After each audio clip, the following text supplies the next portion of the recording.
বিসমিল্লাহির রহমানির রহিম। আলহামদুলিল্লাহি রাব্বিল আলামিন ওয়াস সালাতু ওয়াস সালামু আলা সাইয়্যিদিল মুরসালিন নবিয়িনা মুহাম্মদ ওয়া আলা আলিহি ওয়া সাহবিহি আজমাইন, আম্মা বাদ। মহান আল্লাহর সমস্ত প্রশংসা, দরুদ ও সালাম নাযিল হোক প্রিয় নবী মুহাম্মদ সাল্লাল্লাহু আলাইহি ওয়াসাল্লামের উপর। আল্লাহুম্মা সাল্লি আলাইহি আল্লাহুম্মা বারিক আলাইহি।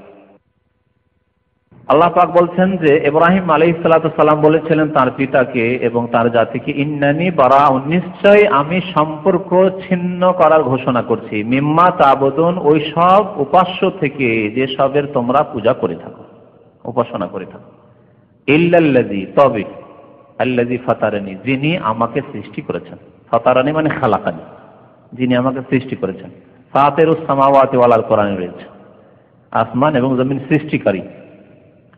সূরা ফাতির রয়েছে ফাইন্নাহু সায়াহদিন, কারণ তিনি আমাকে হিদায়াত করে থাকেন বা তিনি আমাকে হিদায়াত করবেন, তিনি আমাকে রাস্তা দেখাবেন। তোমরা বিভ্রান্ত করতে চাও, তোমরা আমাকে মুশরিক বানাতে চাও, তোমরা আমাকে শিরকের জায়গায় নিয়ে যেতে চাও, শিরকের মেলায় নিয়ে যেতে চাও, তারা চেয়েছিল নিয়ে যেতে।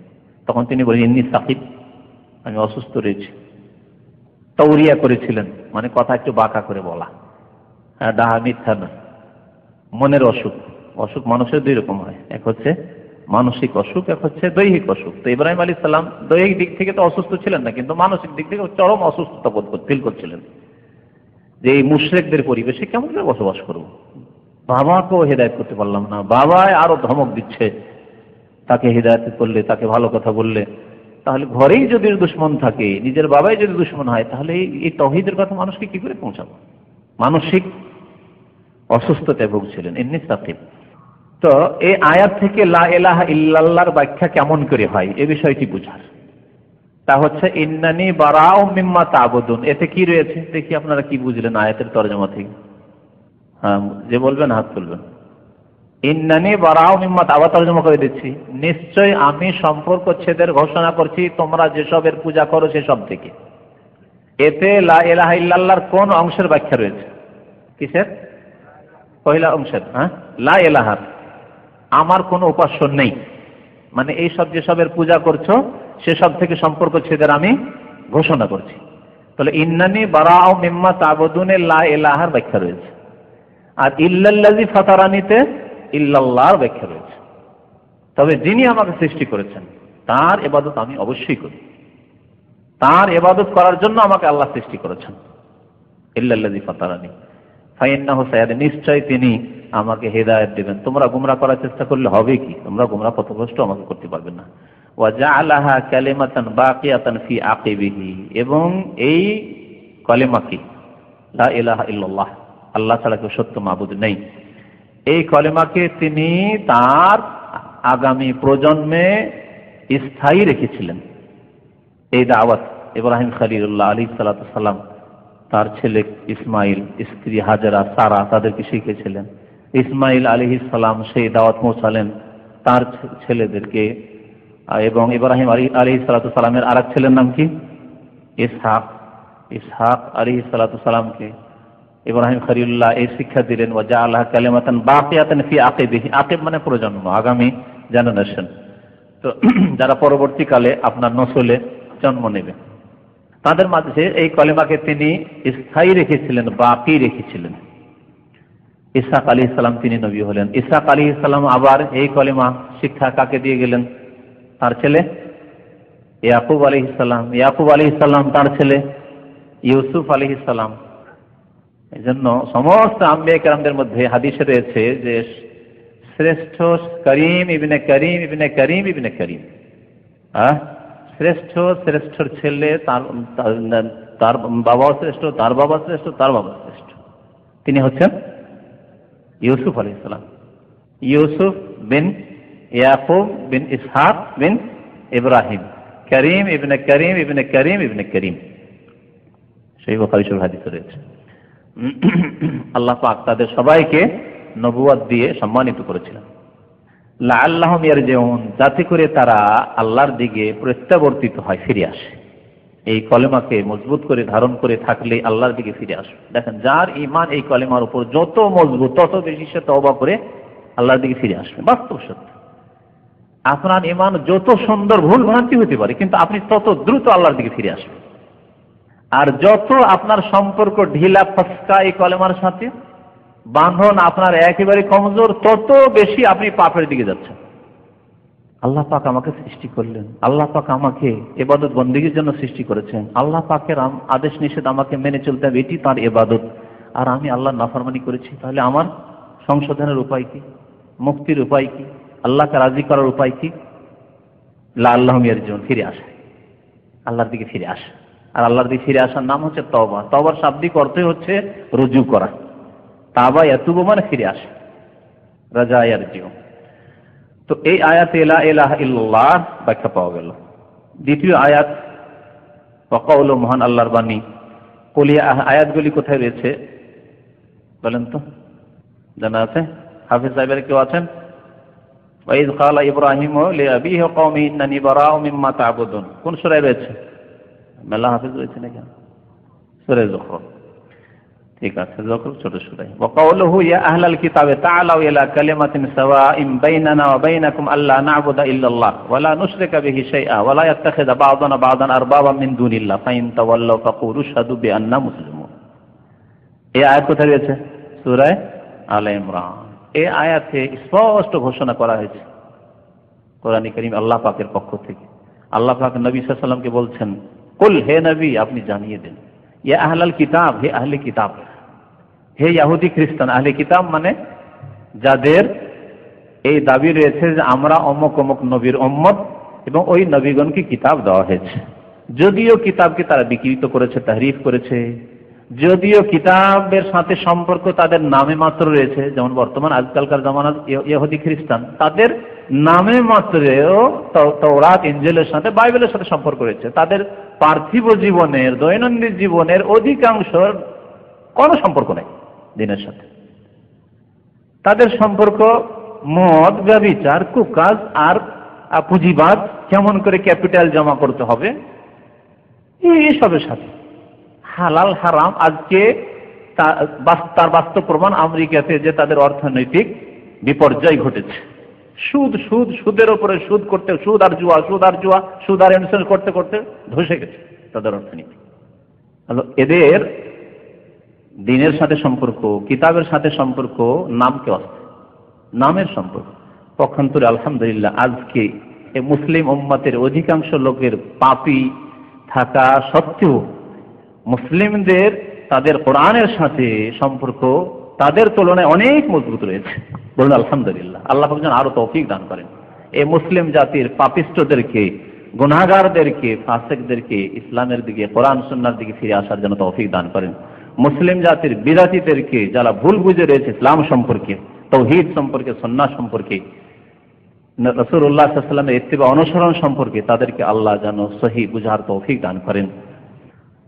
আল্লাহ পাক ইরশাদ করেছেন, হে নবী বলে দেন, ঘোষণা করে বলে দেন, ইয়া আহলাল কিতাব, হে আহলে কিতাব। আজকালকার জামানায় আছে কেউ যে অমুসলিমকে বলে দেবে যে দেখো তোমার শান্তি এতেই রয়েছে?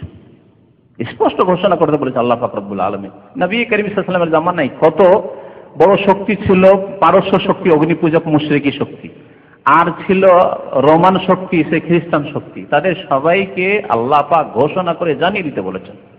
যেমনই এই আদেশ আল্লাহর পক্ষ থেকে আসলো, রাসূলুল্লাহ সাল্লাল্লাহু আলাইহি ওয়াসাল্লাম তাদেরকে চিঠি লেখা শুরু করলেন। তাদের শাসকদেরকে, রাজাদেরকে, বাদশাদেরকে চিঠি লিখেছিল। আজ পর্যন্ত সেই চিঠিগুলির পাণ্ডুলিপি মজুদ রয়েছে। কেউ চিঠিকে সম্মানের নজর দেখেছে, কাউকে আল্লাহ তৌফিক দিয়েছে ইসলাম গ্রহণ। তিন রকম হয়েছে।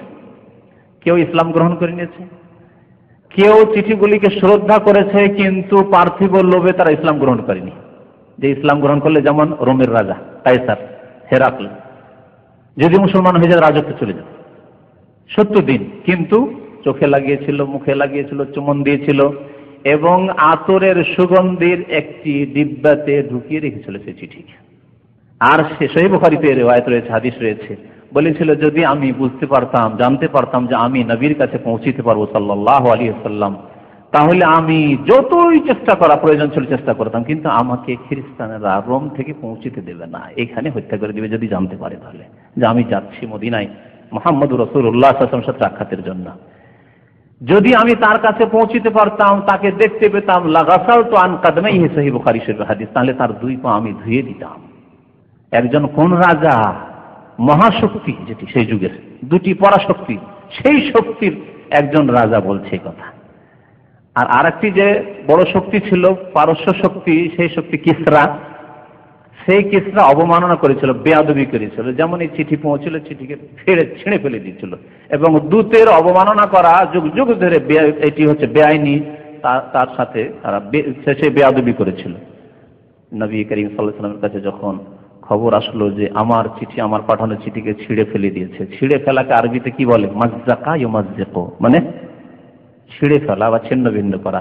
নবী করিম সাল্লাল্লাহু আলাইহি ওয়াসাল্লাম বদদুয়া দিয়েছিলেন মদিনায় বসে, একটি বদদুয়া, আল্লাহুম্মা মাজ্জিকহু কুল্লা মুমাজ্জাক, আল্লাহ এই ইরানের অগ্নিপূজক রাজা বা তাদের রাজত্বকে তুমি ছিন্ন ভিন্ন করে দাও, মাজ্জিকহু, টুকরো টুকরো করে দাও, কুল্লা মুমাজ্জাক, টুকরো টুকরো করার মতো। তারপরে কি হয়েছিল জানেন? শিক্ষার জন্য বলছি, আল্লাহর দ্বীনের শত্রুতা করা, কোরআনের শত্রুতা করা, রাসূলুল্লাহ সাল্লাল্লাহু আলাইহি ওয়াসাল্লামের হাদিসের শত্রুতা করা, ইসলামের শত্রুতা করার পরিণাম যে দুনিয়াতেও খারাপ রয়েছে কত, তার শিক্ষার জন্য বলছি। ওই রাজার এক ছেলে ছিল, সেই ছেলে ছিল অত্যন্ত মদখোর আর লুচ্চা, ব্যভিচারকারী। এই দুটি হারামে ডুবে থাকত। আর বাবা যতই লম্পট হোক চায় না যে ছেলে লুচ্চা হোক আর মদখোর হোক, তাই না? আজকাল কোনো অমুসলিম বাবাও চায় না যে আমার ছেলে জেনা করুক, আমার ছেলে মদ খাক, চাই কি? চাই না। নিজে খারাপ হলেও চাই যে আমার ছেলেটা ভালো থাকে। দেখবেন যারা সিগারেট খায় তারাও ছেলে মেয়েকে সিগারেট খাওয়া পছন্দ করে না। তো ও চাইতে যে না, বাধা দেবো, এগুলো কাজ করতে দেবো না, আর ছেলে এগুলো করবে। দেখছি আমার সামনে বাধা হচ্ছে আমার বাবা, এই বাধা দূর করে দিলে আমি রাজত্বটাও পেয়ে যাব, আর আমি ইচ্ছা মতো ব্যভিচার কুকাজ করবো, ইচ্ছা মতো মদ পান করবো, মদে ডুবে থাকবো, কেউ আমাকে নিষেধ করার আর থাকবে না। পরিকল্পনা নিল ছেলে বাবাকে মারার জন্য। বাবা দেখলো যে এই ছেলে আমার শত্রু হয়ে যাচ্ছে, ভালো কথা বলছে, শত্রু হয়ে যাচ্ছে। তো ও প্রস্তুতি নিচ্ছে ছেলেকে মারার জন্য। এইরকম অবস্থা সৃষ্টি হয়ে গেল। বাবার ওষুধের ফার্মেসি ছিল, রাজার ফার্মেসি, রাজা সেখান থেকে ওষুধের ফার্মেসি ছিল।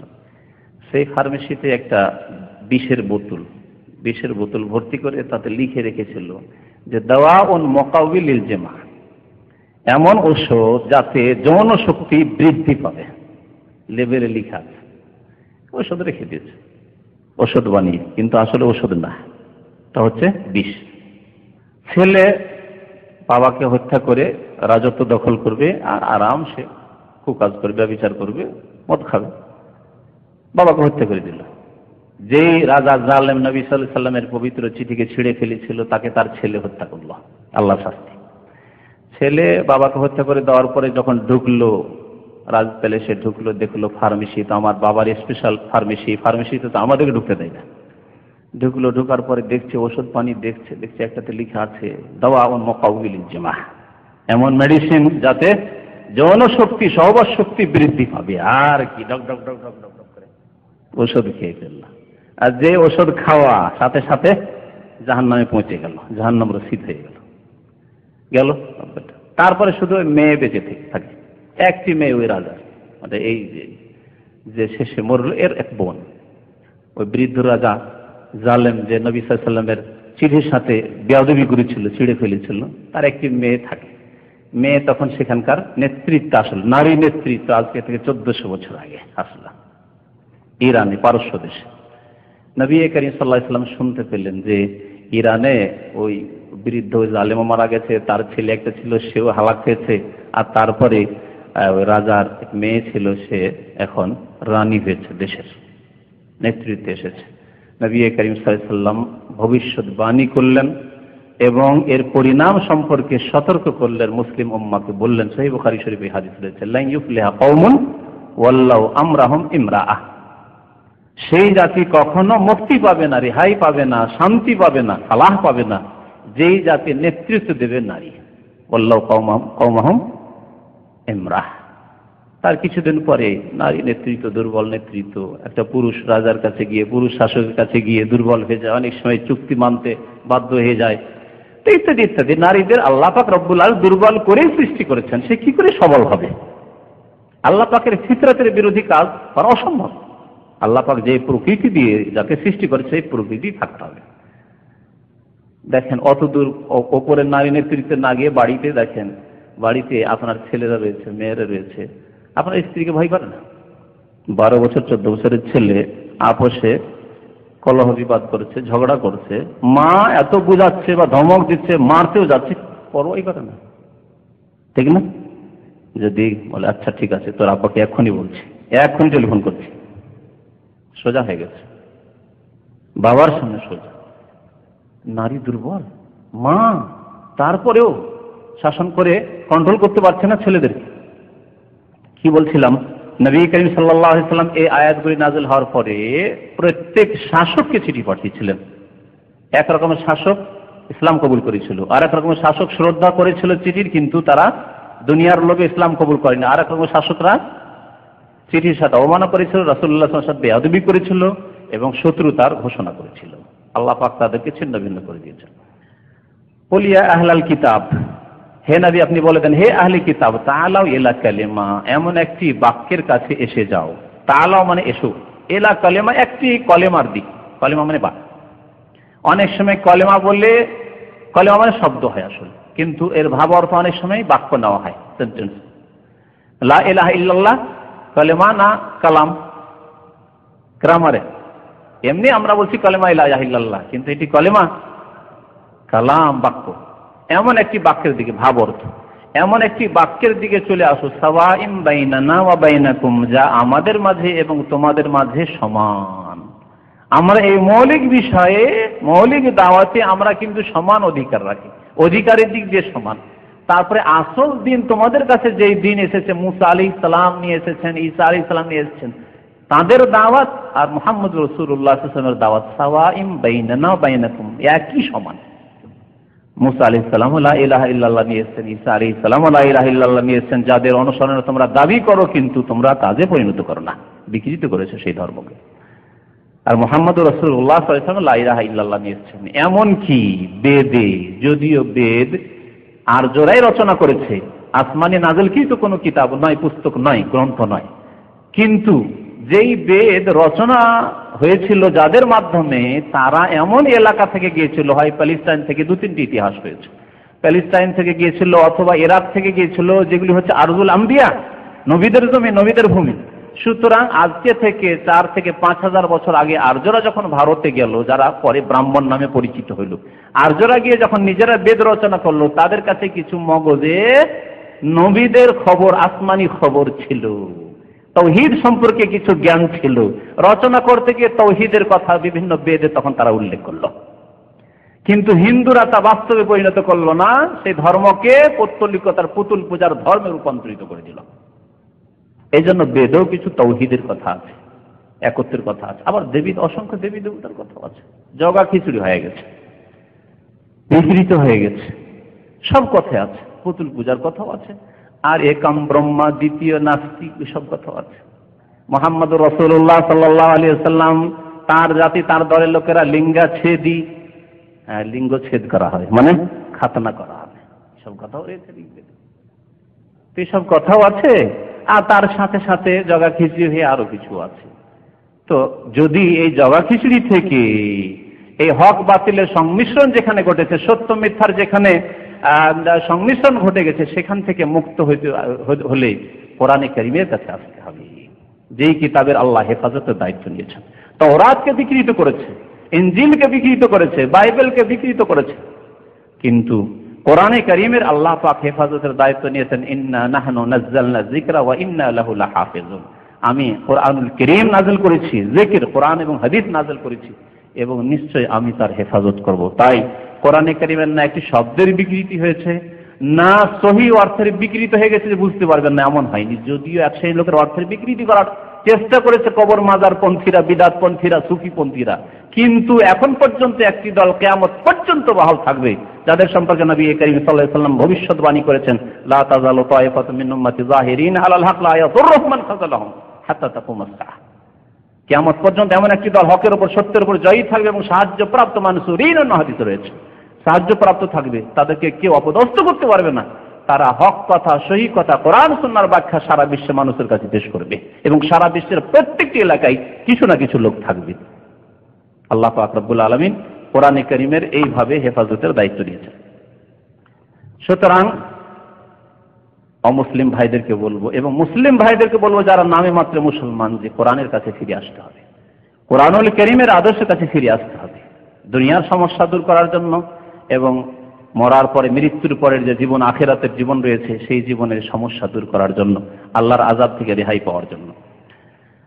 তো আল্লাহ পাক বলছেন তাআলাউ ইলা কালিমা, এমন একটি বাক্যের কাছে চলে আসো, সাওয়াইন বাইনানা ওয়া বাইনাকুম, আমাদের মাঝে তোমাদের মাঝে সমান সমান অধিকার রাখে। এমন নয় যে কোরআন কারীমের বিধান কালিমা লা ইলাহা ইল্লাল্লাহকে আমরা কুক্ষিগত করে রেখেছি শুধু মুসলিমদের জন্য, না, সারা বিশ্বের মানুষের জন্য, ইহুদির জন্য, খ্রিস্টানের জন্য, হিন্দুর জন্য, জৈনের জন্য, বৌদ্ধের জন্য, শিখের জন্য, মুসলিমের জন্য, সারা বিশ্বের মানুষের জন্য সবার সমান অধিকার রয়েছে।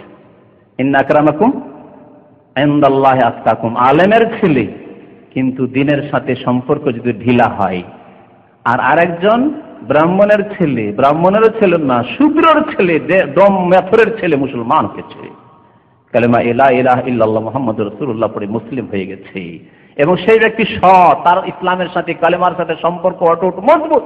ইন্না আকরামাকুম, সম্মানিত কে? ইনদাল্লাহি, আল্লাহর নিকটে আতকাকুম, যে যত বেশি আল্লাহকে ভয় করে, যার যত বেশি আল্লাহর সাথে সম্পর্ক মজবুত রয়েছে। তো সাওয়াইন বাইনানা ওয়া বাইনাকুমের এটি দিক মনে রাখবেন যে এই কলেমায় অধিকার সবার সমান। এখানে ভাগ বন্টন নেই, বিভিন্ন কাস্টে ভাগ করা হয়নি, যা হিন্দুদের মধ্যে ভাগ করা হয়েছে। ব্রাহ্মণ শুধু বেদ পড়তে পারবে, সংস্কৃত শিখতে পারবে, আর বেদ পড়া অন্যদের জন্য নিষিদ্ধ। শূদ্ররা মন্দিরে ঢুকতে পারবে না, ডোম মেথর চামার এরা মন্দিরে যেতে পারবে না, সরাসরি পূজা দিতে পারবে না। ব্রাহ্মণকে আরজি করবে যে আমার একটু এইগুলি কি বলে প্রসাদ, সবগুলিকে একটু পৌঁছিয়ে দেন, দেবীর কাছে, দেবতার কাছে পৌঁছে দেন। না, ইন্না আকরামাকুম ইনদাল্লাহি আতকাকুম, গোলাম, মনিব, ডোম, মেথর, ক্লিনার পাশাপাশি নামাজে দাঁড়াবে, এই ইসলাম শিক্ষা দিয়েছে। সমান অধিকার রাখবে, একই প্লেটে খাবে, একই সাথে বসবে। আল্লাহ না'বুদা ইল্লাল্লাহ, এই কলেমা যে সমান, সেই কলেমা কি? আল্লাহ না'বুদা, আমরা ইবাদত করব না, ইল্লাল্লাহ, আল্লাহ ছাড়া কারো। এটি কলেমা লা ইলাহা ইল্লাল্লাহ ব্যাখ্যা রয়েছে না নাই? আল্লাহ না'বুদা মানে লা ইলাহা ইল্লাল্লাহ, লা ইলাহা ইল্লাল্লাহ, লা ইলাহা ইল্লাল্লাহ সেই অর্থে বহন করে আল্লাহ না'বুদা ইল্লাল্লাহ। যখন আপনি বললেন যে আল্লাহ ছাড়া কেউ সত্য মাবুদ নেই, লা ইলাহা ইল্লাল্লাহ, তার মানে আপনি যেন বলছেন একই কথাই যে আমি আল্লাহ ছাড়া কারো ইবাদত করব না, করি না, আল্লাহ ছাড়া কাউকে সিজদা করি না, আল্লাহ ছাড়া কারো কাছে দোয়া করি না, আল্লাহ ছাড়া কারো কাছে ছেলে মেয়ে চাই না, আল্লাহ ছাড়া কারো কাছে রোগের আরোগ্য চাই না। ওয়ালা ইয়াত্তাখিযা বা'দুনা বা'দান আরবাবা মিন দুনিল্লাহ, আল্লাহকে বাদ দিয়ে আমাদের একে অপরকে পৃষ্ঠপোষক হিসাবে, অভিভাবক হিসাবে, রব হিসাবে কেউ ধরবে না। একে অপরকে কেউ রব হিসাবে গ্রহণ করবে না। রব মানে বিধানদাতা হিসেবে গ্রহণ করবেন না। তাহলে না উলুহিয়াতে শিরক করবেন, না রুবুবিয়াতে শিরক করবেন। প্রতিমা পুতুলকে সেজদা করলো না, হয়তো একজন মাজারে সেজদা করছে না, শিরক। প্রতিমাকে সেজদা করলো না, পুতুলকে সেজদা করলো না, মাজারেও শিরক করলো না, কিন্তু আল্লাহ ছাড়া অন্যকে রব বানিয়ে ফেলেছে। কমিউনিজমে বিশ্বাসী, মার্ক্সবাদে বিশ্বাসী, পুঁজিবাদে বিশ্বাসী, মানব রচিত বিধানে বিশ্বাসী, রব বানিয়ে ফেলেছে। আমাদের দেশ চালাতে হলে না, আজকাল কোরআন শাসন চলবে না, আজকাল হয় পশ্চিমা তরিকায় চালাইতে হবে, হ্যাঁ, আর না হলে আপনার রাশিয়ান তরিকাতে, চায়নার তরিকাতে চালাইতে হবে, সে পদ্ধতি অবলম্বন করতে হবে। সোশ্যালিস্ট হইতে হবে, আর না হলে ক্যাপিটালিস্ট হইতে হবে। এরা যেন আল্লাহ ছাড়া অন্যকে রব বানিয়ে ফেলেছে। ওয়ালা ইয়াত্তাখিযা বা'দুনা বা'দান আরবাবা মিন দুনিল্লাহ, এইরকমই যারা সরাসরি কোরআন সুন্নাহর অনুসরণ করলো না, কোরআন সুন্নাহ অনুসরণ করার জন্য শর্ত লাগালো যে আমাদের অমুক হুজুর এটাকে পাশ করিয়েছে কিনা, স্পষ্ট আয়াত, সহিহ হাদিস, তারপরে না এটা মানা যাবে না, কারণ আমাদের অমুক ইমাম সাহেব বলেননি, অমুক হুজুর বলেননি। শর্ত সাপেক্ষ কোরআন হাদিস মানবে। তারা যেন মধ্যখানে রব সাব্যস্ত করেছে আল্লাহ ছাড়া অন্যকে, বোঝার চেষ্টা করবে।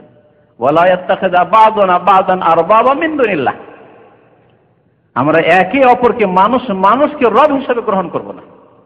আদি ইবনে হাতিম রাদিয়াল্লাহু তাআলা হাদিসেই রয়েছে যে একজন হালাল করে দিল, হালাল মনে করলেন, হারাম মনে করে দিল, হারাম মনে করলেন, তাহলে এইটি রব বানিয়ে না হইল। আজকে খ্রিস্টান জগতে ভ্যাটিকানের যে বড় পোপ, সে খ্রিস্টান জগতের জন্য যে কোনো জিনিস যদি বৈধ করে তো বৈধ হয়ে যায়। এতদিন পর্যন্ত ঈসা আলাইহিস সালাম থেকে শুরু করে হালাল ছিল হয়তো, হারাম হয়ে যাবে যদি হারাম করে, আর হারাম ছিল হালাল হয়ে যাবে। এই অধিকার তাদের আছে নাকি তারা বলে। ইসলাম এইরকম নয়। কাবা শরীফের ইমাম এতদিন ধরে একটি কাজ হারাম ছিল আর হালাল হয়ে যাবে না, এই অধিকার কাউকে দেওয়া হয়নি। যা হালাল হারাম কোরআন হাদিসে স্পষ্ট আছে। যদি কাবা শরীফের ইমামই হোক বা অন্য কোনো আলেম হোক আর সাধারণ মানুষ কোনো কিছুকে হালাল বলতে হয়, তাহলে কোরআন থেকে দলিল দিতে হবে, না হয় রাসূলুল্লাহ সাল্লাল্লাহু আলাইহি ওয়াসাল্লামের হাদিসকে দলিল দিতে হবে। দলিল বিহীন আপনি বলবেন যে না না এতদিন হারাম ছিল কিন্তু এখন সংস্করণ করা হয়েছে। আজকাল কিছু মডার্ন মুসলিমরা বলছে ইসলামের সংস্কার প্রয়োজন, এরকম দাবি করছে। সংস্কার করতে হবে, মডিফাই করতে হবে ইসলামকে। এরা ওই রকম যারা মানুষকে রব বানিয়ে নিতে চায়, যুগ উপযোগী করতে হবে, যেন তাদের কাছে কোরআন সুন্নাহর বিধান যুগ উপযোগী নয়। অথচ আল্লাহ পাক কিয়ামত পর্যন্ত কোরআনের হেফাজত করবেন এবং কোরআনের বিধান বাস্তবায়ন হবে, এতেই শান্তি পাবে। শেষ জামানায় এই কোরআন ছাড়া আর কোনো বিধান থাকবে না, নবী করিম সাল্লাল্লাহু আলাইহি ওয়াসাল্লাম সেই ভবিষ্যৎবাণী করেছেন। ফাইন তাওয়াল্লাউ, এসব কথা বলে দেওয়ার পরে যদি তারা ফিরে যায়, মানব না। এতগুলি কথা বলা হলো, আল্লাহ পাক কি বললেন? একটি কথার দিকে চলে আসো, যেটি সমান, যাতে আমাদের সমান অধিকার রয়েছে।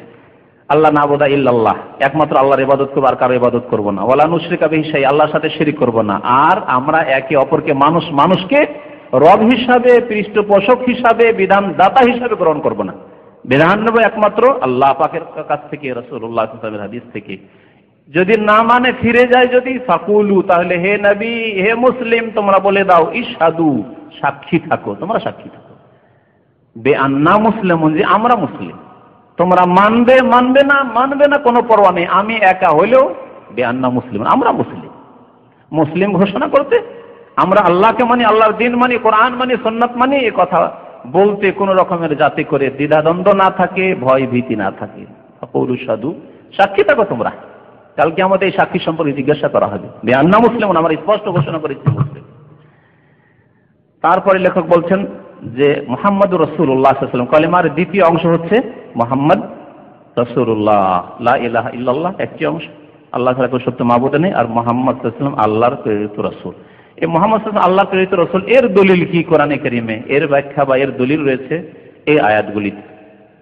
সূরা তাওবা আয়াত নম্বর 128 আল্লাহ পাক ইরশাদ করেছেন, ওয়া দালিলু শাহাদাতি আন্না মুহাম্মাদান রাসূলুল্লাহ, মুহাম্মদ সাল্লাল্লাহু আলাইহি ওয়াসাল্লাম যে আল্লাহর রাসূল, এর দলিল প্রমাণ হচ্ছে কাউলুহু তাআলা, মহান আল্লাহর এই বাণী, লাকাদ জাআকুম রাসূল, তোমাদের নিকট একজন রাসূল আগমন করেছেন, মিন আনফুসিকুম, তোমাদের মধ্য থেকেই। আল্লাহ পাক প্রথম সম্বোধন করেছেন আরব জাতিকে, মক্কাবাসীকে, বলছেন মিন আনফুসিকুম, কুরাইশকে, মিন আনফুসিকুম, হে কুরাইশ তোমাদের বংশে, হে আরব তোমাদের মধ্যে, হে মক্কাবাসী তোমাদের মক্কা শহরে, মিন আনফুসিকুম, হে মানব জাতি তোমাদের মধ্যে থেকে, আমি ফেরেশতা থেকে পাঠাইনি, জিন থেকে পাঠাইনি, মিন আনফুসিকুম। আজিজুন আলাইহি মা আনিতুম, তোমাদের কষ্ট হলে তিনি বড় কষ্ট পান। আজিজুন মানে এখানে শাকুন, আজিজের কয়েকটি অর্থ হয়, আজিজের কয়েকটি অর্থ হয়, তিনটি অর্থ আপনাদেরকে বলে দিই। সব জায়গায় আজিজ দেখলে যে আপনি একটা অর্থ লাগিয়ে দিবেন, দিয়ে তর্জমা করবেন, হবে না। বাংলা তর্জমা কোরআন পড়ছেন আর দেখছেন আজিজুন আলাইহি মা আনিতুম, তোমাদের মুশকিল হলে তিনি অত্যন্ত কষ্ট বোধ করেন। কে? রাসূলুল্লাহ সাল্লাল্লাহু আলাইহি ওয়াসাল্লাম। আজিজুন মানে এখানে কষ্টের অর্থ করে দিল। আরে কেমন কথা, কষ্টের অর্থ? আজিজ মানে তো যেমন যে পেয়ারা, আজিজ মানে পেয়ারা না? ইয়া আজিজি বলছেন না, ইয়া আজিজি, হ্যাঁ মাই ডিয়ার, আজিজি বলছে। আজকাল টিকিট গুলোতে লেখা আজিজি আর রাকিব, হ্যাঁ ডিয়ার প্যাসেঞ্জার। আজিজ, আজিজ মানে তো প্রিয় হয়, আর আজিজ মানে আপনি বললেন কষ্ট, কেমন অর্থ করলেন আপনি? আবার আজিজ, ওয়াল্লাহু আজিজুন হাকিম, ওখানে আবার আজিজ মানে কি? ওই আজিজ মানে কি? ইন্নাল্লাহা আজিজুন যু ইনতিকাম, ওয়াল্লাহু আজিজুন হাকিম, হ্যাঁ সর্বজয়ী। আজিজ মানে সবার উপর যিনি জয়ী, আজিজ, সবাই তার কাছে নথি স্বীকার করতে বাধ্য, আল্লাহ আজিজ। এগুলি অর্থ রয়েছে এখানে। আজিজ মানে হচ্ছে যাকে কোনো কাজে কষ্ট হয়, আজিজুন, তাকে কষ্ট হয়। মানে তোমাদের মুশকিল হলে, তোমাদের অসুবিধা হলে। নবী করিম সাল্লাল্লাহু আলাইহি ওয়াসাল্লাম এক অত্যন্ত দয়ালু, উম্মতের কোন লোককে যদি কষ্ট হয় তিনি অত্যন্ত কষ্ট বোধ করেন। সুতরাং তোমাদেরকে এই কষ্ট থেকে, বিপদ থেকে রক্ষা করতে চান। কালিমা লা ইলাহা ইল্লাল্লাহ পড়ে নাও, শিরক ছেড়ে দাও, 5 ওয়াক্ত নামাজ পড়ো, নবী সাল্লাল্লাহু আলাইহি ওয়াসাল্লামের খাঁটি উম্মত হয়ে যাও। হারিসুন আলাইকুম, তোমাদের জন্য অত্যন্ত আগ্রহী, অর্থাৎ তোমাদের কল্যাণের জন্য অত্যন্ত আগ্রহী, হারিস, আগ্রহী। বিল মুমিনিনা রাউফুর রহিম, মুমিনদের উপর অত্যন্ত দয়ালু এবং সহনশীল। রাউফ এবং রহিম এখানে নবী করিম সাল্লাল্লাহু আলাইহি ওয়াসাল্লামের গুণ বর্ণনা করা হয়েছে। কতগুলি আল্লাহ পাক রব্বুল আলামিনের গুণবাচক নাম রয়েছে যেগুলি আল্লাহ ছাড়া অন্যের ক্ষেত্রে বলা যেতে পারে, যেমন এই আয়াত প্রমাণ করে নবী সাল্লাল্লাহু আলাইহি ওয়াসাল্লাম সম্পর্কে রহিম, রাউফ এবং রহিম বলা হয়েছে। কিন্তু যেসব নাম এমন অর্থ বহন করে যেটি আল্লাহ ছাড়া কারোর জন্য হতেই পারে না, সেই সব নাম আল্লাহ ছাড়া অন্যের জন্য ব্যবহার করা জায়েজ না। যেমন আল্লাহ রাজ্জাক, রিজিক দাতা, কেউ রিজিক দিতে পারে নাকি? দেবী দেবতাওয়ালাদের কাছে দেবী দেবতা দিতে পারে, তারপরে লক্ষ্মী দেবী তাদেরকে নাকি রিজিক দেয়, তাই না? আবার সরস্বতী দেবী তাদেরকে বিদ্যা দেয়। ওই রকম মাজারপন্থী মুশরিকদের কাছে, ওদের কাছে খাজা বাবা গরিব নওয়াজ, গরিবের দাতা। আবার জিলানী নাকি গাউসুল আজম, মহান উদ্ধারকারী, তো দিতে পারলো? এর কথা তাহলে সত্য নয়, মিথ্যা। রাজ্জাক একমাত্র আল্লাহ পাক রব্বুল আলামিন, সুতরাং কোন ব্যক্তিকে রাজ্জাক বলা যাবে না। রাজ্জাক ভাই, মিস্টার রাজ্জাক, আজকালকার মডার্ন জামানায় কারো নাম আব্দুর রাজ্জাক আর তার অফিসিয়াল নাম হচ্ছে মিস্টার রাজ্জাক, হ্যাঁ জায়েজ নয়। কারোর নাম হচ্ছে আব্দুল খালেক আর গ্রাম্য ভাষা হচ্ছে খালেক ভাই। ও খালেক সৃষ্টিকর্তা, বা তার ভাই কি করে হয়ে গেল? সৃষ্টিকর্তা আল্লাহ পাক রব্বুল আলামিন, আসমান জমিনের মালিক। আর অফিসিয়াল ভাষায় মিস্টার খালেক, মিস্টার খালেক। আরে মিস্টার রহমান পর্যন্ত বলছে, কারণ আব্দুর রহমান মিস্টার রহমান, মিস্টার রহমান কি করে? রহমানের মধ্যে আলানের ওজনে এত বেশি মোবালাগা রয়েছে, অর্থ এত ব্যাপক অর্থ রয়েছে দয়ার, যে দয়া কোনো মানুষের মধ্যে, কোনো সৃষ্টির মধ্যে হতে পারে না। সুতরাং রহমান আল্লাহ পাক ছাড়া কারো উপরে বলা যাবে না, এই ক্ষেত্রে তাফসীরকারদের ঐক্যমত রয়েছে।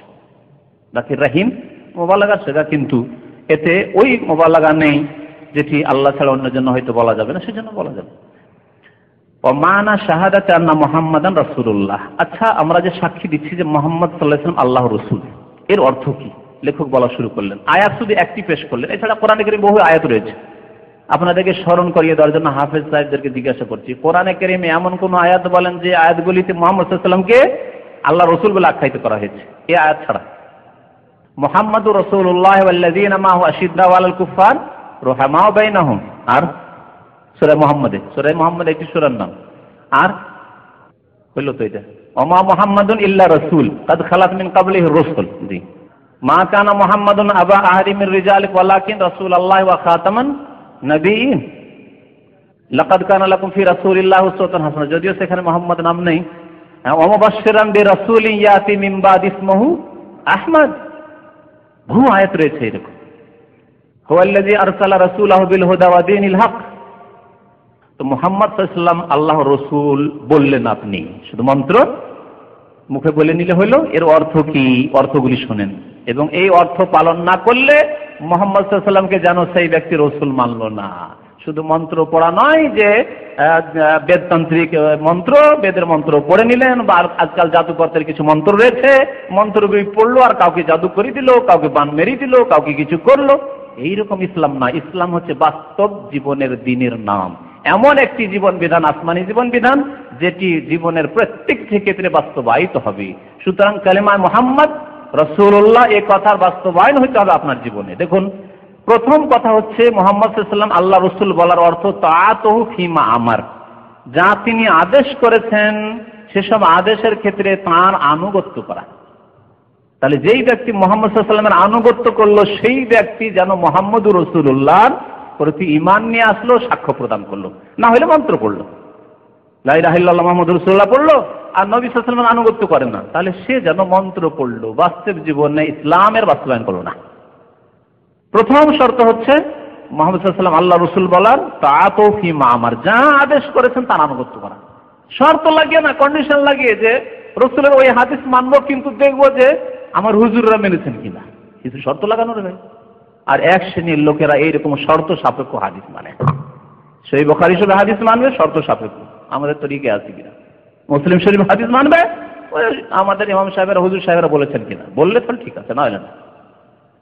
আর যদি কেউ সহিহ হাদিসের উপর আমল করে স্পষ্ট হয়ে যাওয়ার পর, সহিহ হাদিস তাকে ভালো আলেম স্পষ্ট করে দিলে এটি সহিহ হাদিস, মানসুখ নয়, সহিহ হাদিস, তারপরেও যদি বলে যে না শর্ত দিয়ে মানতে হবে, তাহলে যদি পুরাপুরি নাও হয়, আংশিক হাদিস অস্বীকার করল।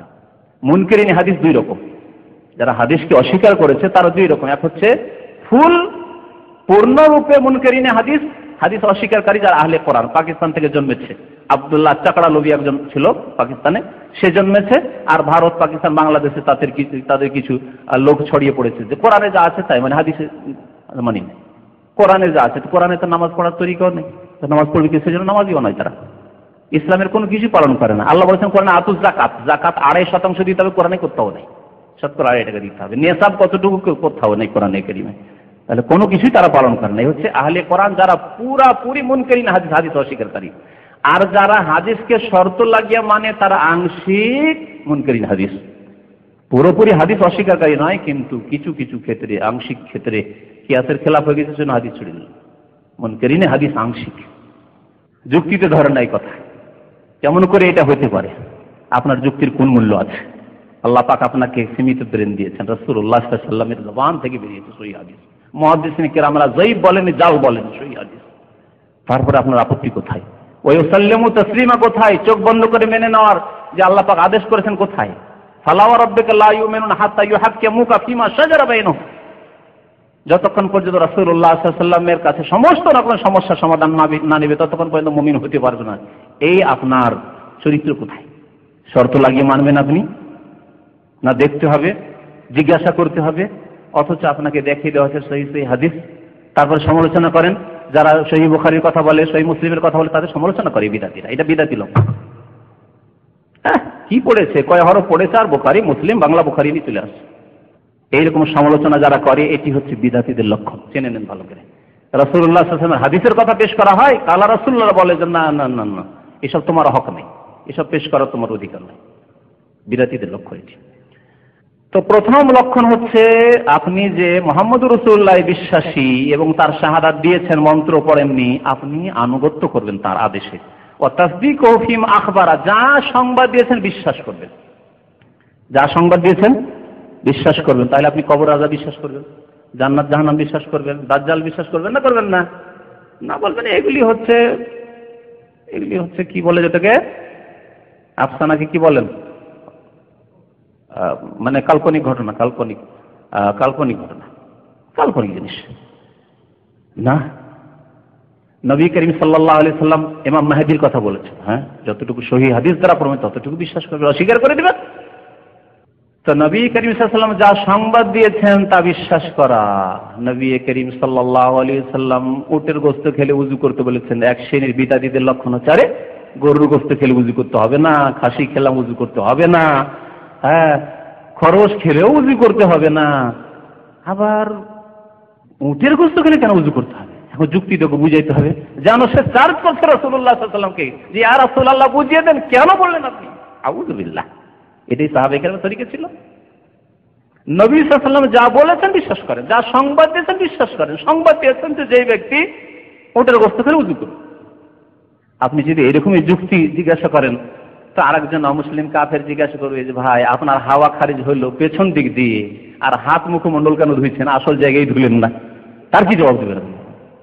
আপনি যদি এরকম যুক্তি করে হাদিস অস্বীকার করেন, হাদিস পালন করতে অসুবিধা হয়, তাহলে ওই কাফেরের কি জবাব দেবেন? হ্যাঁ, আল্লামা সানাউল্লাহ আমর ইসতারির জবাব তখন লাগবে। কি করেছিলেন তিনি শুনেছেন? একবার আরজদের সাথে মোনাজারা চলছিল, তর্ক চলছিল ভারতে। আরজরা বলল যে দেখো মুসলমান কত বেকুব, দেখো না, হাওয়া বেরোয় বাতাস বেরোয় কোন জায়গায় দিয়ে, আর ধয় কোন জায়গায়, এত কি বেকুব কি হয়? এইভাবে একবার লাঞ্ছিত করতে মুসলিম। জবাব কোরআন হাদিস দিয়ে হবে যে আল্লাহ বলেছেন ফাগসিলু ওয়াজুহাকুম ওয়া আইদিয়াকুম ইলাল মারাফিক। তো কোরআন মানেই না, কোরআনে বিশ্বাসী হলে তো বুঝাবেন। তখন সানাউল্লাহ আমরস্তারি একটা লাঠি নিয়ে দিলেন পাঠায়, দু চারটা বাড়ি দিলেন। আর ওই সে আর্য যে মোনাজারা তর্ক করতে এসেছিল, আর এরকম বেয়াদবি করছিল ইসলাম সম্পর্কে, মুসলিম সম্পর্কে, কান্না কাউ কাউ কাউ কাউ করে কান্না শুরু করলো, চোখ দিয়ে পানি বের হওয়া শুরু হইল। সানাউল্লাহ আমরস্তারি বললেন মোনাজারা শেষ হয়ে গেছে, আমার মোনাজারা শেষ। কিভাবে মোনাজারা শেষ হইল? মারলাম পিঠে, ওখান দিয়ে রক্ত বেরোনি, লাঠি মেরেছি ওখানে, চোখ দিয়ে পানি বেরোচ্ছে, আর মুখ দিয়ে কাউ কাউ আওয়াজ বেরোচ্ছে কেন? এর জবাব যদি দিয়ে দেয়, তাহলে আমরা জবাব দিয়ে দেবো যে হাওয়া খারিজ হচ্ছে কোথাও থেকে, আর আমরা মুখমণ্ডল হাত ধুচ্ছি, পা ধুচ্ছি, উযু করছি। নবী করিম সাল্লাল্লাহু আলাইহি সাল্লামের যা কিছু সংবাদ, গায়বী সংবাদ, দেখি না বুঝি না, কবর আযাব দেখি না বিশ্বাস করি, জান্নাত দেখি না জাহান্নাম দেখি না বিশ্বাস করি, হিসাব হবে, জবাব দিতে হবে, পুলসেরাত হবে, বিশ্বাস করি। নবী সাল্লাল্লাহু আলাইহি ওয়াসাল্লাম খবর দিয়েছেন। ওয়াজতেনাবু মা আনহু নাহা ওয়া জাজার, এবং বেঁচে থাকা যা রাসূলুল্লাহ সাল্লাল্লাহু আলাইহি ওয়াসাল্লাম নিষেধ করেছেন এবং সতর্ক করেছেন তা থেকে। নবী সাল্লাল্লাহু আলাইহি ওয়াসাল্লাম সতর্ক করেছেন, নিষেধ করেছেন তা থেকে বেঁচে থাকা। টাকনার নিচে কাপড় নিয়ে যাবে না, নিষেধ করেছেন, বেঁচে থাকা। এটা হচ্ছে মুহাম্মদুর রাসূলুল্লাহর শাহাদাত দেওয়ার আপনার লক্ষণ, যে শাহাদাত দিয়েছেন সত্যি অন্তর থেকে এবং কাজে কর্মে পরিণত করছেন। আপনার যদি অসুবিধা নেই, এমন কোন হালকা ব্যাপার। নবী সাল্লাল্লাহু আলাইহি ওয়াসাল্লাম বলছেন মিনাল মা আসফালা মিনাল কাবাইন মিনাল ফাফিন্নার, হালকা ব্যাপার। তাহলে আপনি মুহাম্মদুর রাসূলুল্লাহর শাহাদাত আমলে দিলেন না, আপনি মন্ত্র পড়েছেন শুধু। এইরকম বহু জীবনের আপনার যে কোনো নিষেধ নবী সাল্লাল্লাহু আলাইহি ওয়াসাল্লাম নিষেধ করেছেন, অথচ আপনার কাছে ছুটি হালকা লাগে। নবী করিম সাল্লাল্লাহু আলাইহি ওয়াসাল্লাম বাধা দিচ্ছেন আর আপনি করে যাচ্ছেন। ওয়া আল্লা ইউবাদাল্লাহ ইল্লা বিমা শারা, এবং আল্লাহর শরীয়ত সম্মত ইবাদত একমাত্র করবে, আল্লাহর শরীয়তবিহীন অন্য কোনো ইবাদত করবে না। বলবে না যে না এটি যদিও হাদিসে নেই তো বিদআতে হাসানা। যেই ব্যক্তি বলল যে হাদিসে নেই তবে বিদআতে হাসানা, ওটা ভালো, সেই ব্যক্তি মুহাম্মদুর রাসূলুল্লাহর শাহাদাত কাজে কর্মে দিল না। কয়টি অর্থ তাহলে ভুলবেন না। তাআতুহু ফিমা আমার ওয়া তাসদীকুহু ফিমা আখবার ওয়াজতানাবু মা আনহু নাহা ওয়া জাজার, আর কি ওয়াল্লা ইউবাদাল্লাহ ইল্লা বিমা শারা। চারটি কথা মনে রাখবেন। রাসূলুল্লাহ সাল্লাল্লাহু আলাইহি ওয়াসাল্লামের যদি সত্যি সত্যি হক আদায় করতে হয়, আর যদি সত্যি আপনি মুসলিম হয়ে মুহাম্মদুর রাসূলুল্লাহর সাক্ষ্য প্রদান করে থাকেন, কলিমা পড়ে থাকেন, এই চারটি কাজ করবেন। আর একটি কাজ করবেন যেটি হক, রাসূলুল্লাহ সাল্লাল্লাহু আলাইহি ওয়াসাল্লামের হক, তা হচ্ছে বেশি বেশি দরুদ ও সালাম পড়বেন সাহাবায়ে কেরামের তরিকা, বিদআতি তরিকা নাই, জলসাওয়াজ মাহফিলে সাল্লাল্লাহু আলা সাইয়্যিদিনা নাই, সম্মিলিত দুরুদ না। যেইভাবে নবী করিম সাল্লাল্লাহু আলাইহি ওয়াসাল্লাম সাহাবায়ে কেরামকে শিখিয়েছেন, যখনই নাম আসবে রাসূলের তখন কি বলবেন? সাল্লাল্লাহু আলাইহি ওয়াসাল্লাম। বিদআতি বক্তাদের লক্ষণ যে নাম আছে, তিনি নবী বলেছেন, হুজুর বলেছেন, কিন্তু সাল্লাল্লাহু আলাইহি ওয়াসাল্লাম বলেন না। আর শুরুতে মহব্বতের সাথে একটু জোরে সোরে, একটু অন্তর থেকে অন্তর খুলে একটু দুরূদ শরীফ পড়ুন, আল্লাহুম্মা শুরু করে দিন। ওয়া লা ইউবাদাল্লাহ, দুরূদ পড়া ইবাদত কিনা? দুরূদ পড়া ইবাদত। তাহলে ইবাদত করতে হবে ইল্লা বিমা শারা, শরীয়ত সম্মত। শরীয়ত নাযিল হয়েছে মুহাম্মদুর রাসূলুল্লাহর উপর, এবং তার বাস্তবায়ন প্রথম সারির লোক যারা করেছেন তারা হচ্ছেন সাহাবায়ে কেরাম। ফাইন আমানু বিমিসলি মা আমানতুম বিহি, হে সাহাবায়ে কেরাম তোমাদের মতো তারা যদি ঈমান নিয়ে আসে পরবর্তী লোকেরা, তাহলে ফাকাদ ইহতাদাও, তাহলেই হিদায়াত পাবে। আর নিজের পক্ষ থেকে দুরুদের তরিকা গড়ে নেবে, দুরুদে তাজ, দুরুদে তুনাজ্জিনা, দুরুদে মাহি, দুরুদে লাখি, দুরুদে ওম, গানজুল আরশ, আর সুন্নতি তরিকা ছেড়ে দেবে, তা চলবে না। নবী সাল্লাল্লাহু আলাইহি ওয়াসাল্লামের রিসালাতে শাহাদাত দিয়েছেন, সুতরাং তার থেকে সবকিছুই দিতে হবে। ওয়া লা ইউবাদাল্লাহ ইল্লা বিমা শারা। আল্লাহ পাক রব্বুল আলামিন যেন বুঝার তৌফিক দান করেন। আল্লাহ পাক রব্বুল আলামিন যেন হককে আমাদেরকে গ্রহণ করার তৌফিক দান করেন। আমাদের মনে হক গ্রহণ করার জন্য যেন উদারতা দান করেন। আল্লাহ বাতিলকে বাতিল বলে চিহ্নিত করার জন্য তৌফিক দান করেন। বাতিল থেকে আমাদেরকে বেঁচে থাকার জন্য তৌফিক দান করেন। আল্লাহ আমাদের গুনাহ খাতা যেন মাফ করে দেন, আমাদের মাতা পিতা আত্মীয় স্বজনদের গুনাহ খাতা যেন মাফ করে দেন। যারা উম্মতে মুসলিমান মারা গেছে তাদেরকে আল্লাহ যেন জান্নাতুল ফিরদাউস দান করেন। আল্লাহ যারা বেঁচে রয়েছে তাদেরকে হিদায়াত রাখেন।